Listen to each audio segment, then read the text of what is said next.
የራት ልብሷን ለብሳ ከጸጋዬ ጋር እንግዲህ ሸረብትን ብለው እየሄዱ ነው እራት ሊበሉ።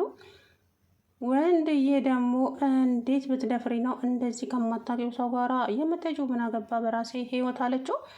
ጸጋዬም እንግዲህ ላተ ወርቄ ቤት ደላላ ይዞ መጥተዋል። ቤቴን በላይ ላይ ልትሸጠው እንዲህ ስትል ያዙ ይልቀቁኛለች። ወይዘሮ ወርቄ እንግዲህ ምንም ማድረግ አይቻልም። 23 ሚሊዮን ብር ስጪኝ ብልሽ እምቢ ብለሻል። እንግዲህ ቤትሽን በላሽ ላይ ልሸጠው ነው። ወይዘሮ ወርቄ በጣም አዝናለሁ አላት። አንተ እንደዚህማ አታደርግም በፍጹም።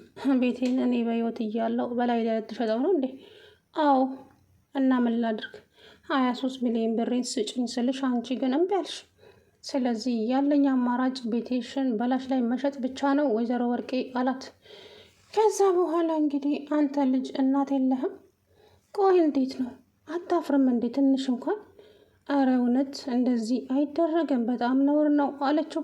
እውነት ነውር ታውቃላችሁ እንደ እናንተ እኮ ማለት አረመኔ፣ ጨካኝ፣ የሰው እናት ለመግደል የራሳችሁን ለማሳመር ብላችሁ የሰውን እናት ለመግደል የጣራችሁ ሌቦች ናችሁ አላት። ከዛ በኋላ አረ እባክህ አንተ ልጅ፣ አረ እንደው ልለምንህ፣ እንደው በወለደች ባጠባሽ ጡት ልለምንህ አለችው። ከዛ በኋላ በፍጹም እንዴት እንደዚህ ታደርጋለህ? እንዴት? ከዛ በኋላ እንግዲህ ዮዲት በጣም ተንቀባረረች ማለት ነው። ነገር ግን ደግሞ ወንድዬ ከቤት አባሯታል ዮዲትን። ነገር እሷ ቤት ነው እናቷ ቤት ነው ያለችው። አለምዬ ለዚች ለፀሐይ ቪዲዮ እንድትቀርጽ ሰታት ነበረ። ቪዲዮን ቀርጻ ለአለም ስልኩን ሰታታለች ማለት ነው። ትላንትና እንግዲህ ከፀሐይ ላይ ስልኩን ተቀብላለች። እናም የወንድዬ እናት እማዬ እኔ እኮ በጣም ነው የምወዱት፣ እኔም በጣም ነው እኮ የምወድሽ፣ እንደው ምን አባቴ ላድርግልሽ ልጄ፣ የምታደርጉልኝ ይሄን ቤት በስሜ አዞሩልኝ እማዬ አለቻት። ቤቱን በስምሽ ላዞረልሽ? አዎ እማዬ፣ ከወደዱኝ ምን ችግር አለው? እንደ ልጆት ካዩኝ ቤቱን በስሜ አዞሩልኝ። ወይ የኔ ልጅ እማዬ ስቀልዶት ነው። ቤቱ በእርግጥም በስሜ ቢሆን በስምሽ አዞርልሽ ነበር። እንዴ እማዬ፣ ቤቱ በማስም ነው ያለው። ባለፈው እኮ ሲያመኝ አንቺም የለሽም ነበረ። ሲያመኝ ምናልባት የሚፈጠረው ነገር አይታወቅም ብዬ በልጄ ስም አዞርኩት። ምን? አዎ። እና የወዲቴንን ነገር ታውቃለች እማዬ? አላውቅም የኔ ልጅ። ለወንድዬ ነግረውታል ሲል እሱ መጣ። ምንድን ነው የምትነግረኝ? ከዛ በኋላ እማዬ እኮ ስሙ ባንተ ቤት ነው ያለው ብላለች። እና ቢሆንስ? እንዴ ወንድዬ፣ እና ባንተ ስም እንዳለ የወዲት ታውቃለች? ብታውቀስ ምን ችግር አለው? ሚስት አይደለችም እንዴ? ወንድዬ እሷ ሚስት ሳትሆን ምስጥ ናት።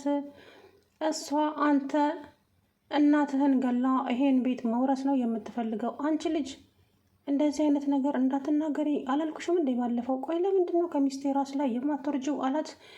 እኔ ከሚስት አናት ላይ አልወጣውም ሲጀመር። ሲቀጥል ደግሞ ሚስት አንተ እንደምትላት ሴት አይደለችም ወንድዬ። በጣም ክፉ የክፉዎች መጨረሻ ናት። እናም እሷ ለአንተ የምትገባ ሴት አይደለችም። አለም፣ ስለ ሚስቴ እያወራሽ እኮ ነው ያለሽው? አዎ፣ ስለ ሚስት ክፋት ተንኮል እያወራው ነው ያለሁት። ያሳገተችኝ እኮ እሷ ናት። ምን?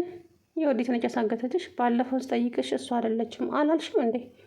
አዎ፣ እሷ ፊት ብናገርም እሷ ግን በሆነ ነገር ታሳምንሃለች። ለዛ ብዬ ነው። እናም ያሳገተችኝ እሷ ናት። የሆነ እማላቀው ሰዎች ጋር አሳግታኝ በድሩዬዎች። ለምንድን ነው ያሳገተችሽ? እናትህን ልትገላት ምግብ ላይ መርዝ ስትጨምር በቪዲዮ ስለቀረጽኳት ለዛ ነው። ምን? የወዲት ናት እናቴን የምትገለው? አዎ ልትገላት ነበረ። ስለዚህ ለዛ ነው ቪዲዮ ስለያዝኩባት በዛ ፈርታ። ከዛ በኋላ እንግዲህ የፀሐይ አለም ይሄ ነገር ውሸት ይሁንና የምሬን ነው ዋጋ ትከፊበታለሽ አላት። ምንም ችግር የለውም፣ እኔ ውሸት አውርቼ አላውቅም፣ እውነታ ነው፣ ቢመርህም ዋጠው አለችው። ከዛ በኋላ እሽ ብሎ ጥሏቸው ወጣ። አየሽ እማዬ፣ መቼም እኮ አያምንም የሚስቱን ክፋት። እኔ ምን እንዳስነካችሁ አላውቅም እማዬ። የሆነ ይሄ መስተፋቀር የሚባለውን ነገር አሰርታበት ይሆን እንደ ይሄን ልጅ እያለች እንግዲህ አለምዬ። ከዛ በኋላ በጣም ተናዶ ወጥቶ ሄደ። ከዛም ቆይ ምንድን ነው እሱ ይሄ ነገር እንዴት ነው አላውቅም። ከዛም እንግዲህ እናቷ ጋር እየሄደች እየተሰዳደቡ ሙልጭ ተዳርጋ አሁን ውጪ ከዚህ ከቤት አልወጣም እማዬ ይቅርታ፣ ይሄ ቤት እኮ የአባቴ ቤት ነው ያንቺ ቤት አይደለም። ደግሞ ሊሸጥ እኮ ነው። ትንሽ እንኳን እንቀመጥበት እንጂ ሳይሸጥ ገዢዎቹ መጥተው ሳይወስዱት ቤታችንን ትንሽ ልቀመጥበት ብዬ ነው እኮ እማዬ አለቻት።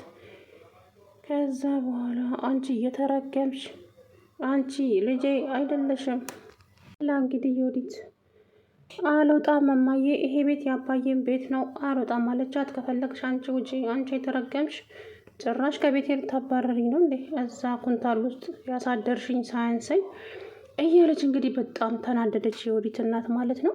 ፀሐይም ይሄን ጉዳቸውን እያንዳንድ የሚያወሩትን ነገር ሁሉንም ነገር በቪዲዮ ቀረጸቻቸው። ከዛ በኋላ በቪዲዮ ከቀረጸች በኋላ ዮዲት እናቷን መስደብ ጀመረች። ሁሉንም ኢንፎርሜሽን ሰብስባ እንግዲህ ለአለም ወስዳ አስረከበች ማለት ነው። አለም አሁን ያንን ቪዲዮ እንግዲህ ለወንድዬ ታሳየዋለች ማለት ነው። እንግዲህ በዛ ላይ አላረገዘችም ወይዘሮ ዮዲት እያታለለች ነው ያለችው። እናም የወንድዬ እናት እንግዲህ ቤቱን በልጁ ስም ማድረጓ ትንሽ እየጸጸታት ነው ያለው። የአለም ንግግር ትንሽ አስገርሟታል። እች ልጅ ምን ታይቷት ነው? ምን ሰምታ ነው እንደዚህ ልትል የቻለችው? የሆነ ነገርማ አለ፣ እውነት እንዴት እንደማደርግ አላውቅም እያለች እንግዲህ ግራ ተጋባች ማለት ነው። ከዛ በኋላ አይማዬ በቃ ቤት እንደሌሎት ቁጠሩ፣ በወንድዬ ስም ካለ እኮ እሱ እኮ ሁሉ ነገሩን አዟዙራ ወስደዋለች ልጅቷ።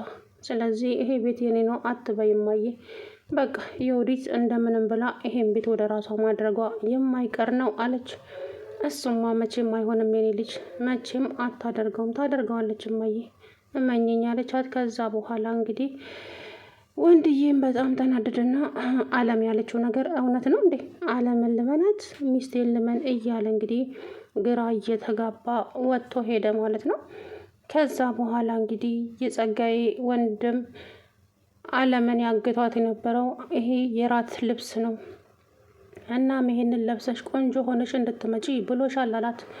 ማን?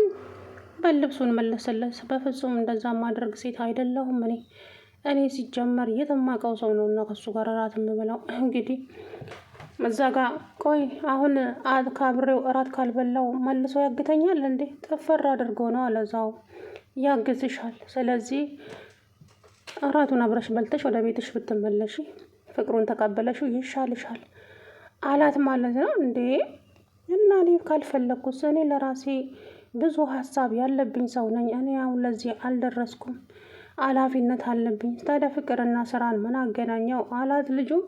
ለማንኛውም እንቺ ተቀበይኝ፣ ቸኮሌትም ልኮልሽ ነበረ። አንቺ ስትቆይብኝ ግን ቸኮሌቱን በልቼዋለሁ፣ ይቅርታ አላት። ከዛ በኋላ የተሰጣትን ልብስ እንግዲህ ከፀሐይ ላይ ስልኩን ልትቀበል ስትሄድ ፀሐይ እጇ ላይ አየችው። ምንድን ነው እሱ ስትላት፣ ልብስ። የምን ልብስ? ልብስ ነዋ፣ ልብስ ገዝቶልኝ ጸጋዬ። ማነው ጸጋዬ? የአጋጩ? አዎ።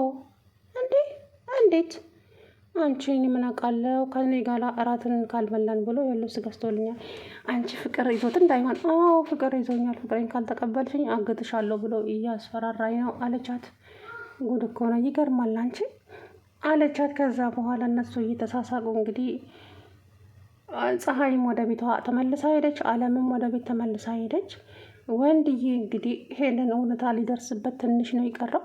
ሚስቴ እንደዚህ ታደርጋለች አታደርግም የሚለው ነገር ጭንቅላቱን አዙሮ መጥቶታል ማለት ነው። ምክንያቱም ወይዘሮ ዮዲት ያደረገችው በሙሉ ጸጋዬ እጅ ገብቷል፣ ቪዲዮ ማለት ነው። ግን ደግሞ ያንን ቪዲዮ እሱ ገንዘብ ሊቀበልበት ሰዎቹን እያስፈራራ ስላለ አለምን ሊጠቅማት አልቻለም። ስለዚህ አለም ያላት አማራጭ እንደገና አዲስ መቅረጽ ነበረ። ያንን ቪዲዮ ደግሞ እንግዲህ አለም ፀሐይ ሁሉንም ነገር በቪዲዮ ቀረጽቻቸው። እናትና ልጅ እንግዲህ ሲያወሩ ተንኮላቸውን። እኔ የአንቺ ተንኮል እኮ ነው እዚህ ውስጥ ያስገባኝ እማዬ፣ አንቺ እንደዛ ባታደርግ ኖሮ እኔስ መቼ ይሄን ሀሳብ ይመጣልኛል ብዬ ነበር። አንቺ አይደለሽ እንዴ የባሌን እናት እንድገላት የገፋፋሽኝ? መድኃኒቱን ያመጣሽልኝ አንቺ አይደለሽም እንዴ እያለች እንግዲህ አንቺ ልጅ ዝም በይ፣ ነገሮችን አታባብሽብኝ፣ አሁን ዝም በይ። ምን ዝም እላለሁ እማዬ? አንቺ እኮ ነሽ በገዛ እጅሽ ተንኮለኛ ሆነሽ እኔንም ተንኮለኛ ያደረግሽኝ። እና አሁን ምን ይሁን ታዲያ? በገዛ እጅሽ ያመጣሽው መዘዝ ይኸው ለእኔም ተረፈ። ምን አለበት እኔ መጥፎ ነገር ሳስብ ይሄ መጥፎ ነገር ይቅር ተይው ብትይ ኖሮ። አየሽ አንቺ ስለ ገፋፋሽኝ እኔም ወደ መጥፎ ነገር ገባው። ምን አለበትማ የዛን ጊዜ ተይ ይሄ ነገር አይጠቅምሽም ብትይ ኖሮ እያለች እንግዲህ ሁለታቸውን በጸጸት ራሳቸውን እየቀጡ ይገኛሉ ማለት ነው። ከዚያ በኋላ አሁን እናትና ልጅ እኮ እውነት ሳያችሁ እኔ ራሴ በጣም ታስገርሙኛላችሁ አላት። ከዛ በኋላ ምንድን ነው የምናስገርምህ አለችው። ከዛም ምን እንዴት ነው ማንገረመው? ምክንያቱም ተንኮላችሁ አላስቻለው። እናትና ልጅ ተንኮላችሁ እኮ አንድ አይነት ነው። እውነቴን ነው የምላችሁ። እንዴት እንደዚህ ሰው ተንኮለኛ ይሆናል? ሁለት አንድ አይነት ተንኮለኞች ናቸው እናትና ልጅ። ለነገሩ በቅርቡ ሁለታችሁም የእጃችሁን ታገኛላችሁ፣ እመኑኝ ዋጋ ትከፍሉበታላችሁ አላት። ከዛ በኋላ እንግዲህ እሷም